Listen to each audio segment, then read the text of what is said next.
Salam alaikum, je m'appelle Abou Omar Al-Firansi, je suis âgé de 28 ans, je suis un jeune maghrébin comme la plupart d'entre vous qui a grandi en France. Je suis votre frère en Allah, Mohamed.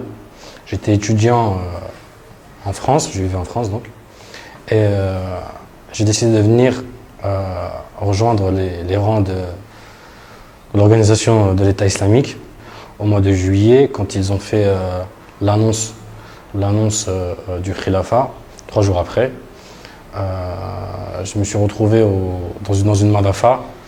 Bon, c'est l'anarchie totale, hein, bien sûr, hein, pas d'organisation. Après, je suis resté 2 semaines dans la Madafa. Après, j'ai fait 2 semaines de ce qu'on appelle Ma'askar Shari, c'est-à-dire c'est une formation légale. Et ce que je peux vous dire, c'est que déjà, la façon dont on vous traite comme un chien.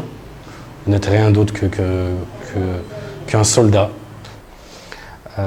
J'ai travaillé dans la police islamique et alors qu'en fait, je me suis rendu compte qu'en fait, il n'y a aucune institution qui est véritablement une institution, ce ne sont que des vitrines.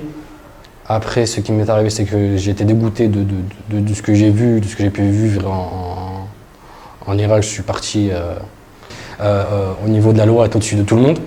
Après, ce sont les émirs qui sont au-dessus de tout le monde. Après, c'est l'homme qui est au-dessus de la femme. Et après, c'est les musulmans qui sont au-dessus de l'esclave. Il n'y a aucune justice. Les gens comme moi, les muhajirs, bien sûr, c'est pour servir de chair à canon. Et pour ce qui est des civils, c'est pour servir de protection, parce que si ils ne sont pas là, les avions, ça sera encore plus facile pour les avions. Après, j'ai quitté Daoula, j'ai cherché une route pendant 1 an et demi. Daoula nous a interdit de sortir, bien sûr. Vous n'avez aucun intérêt à venir ici, à rester chez vous, pratiquer votre religion. Et donc voilà.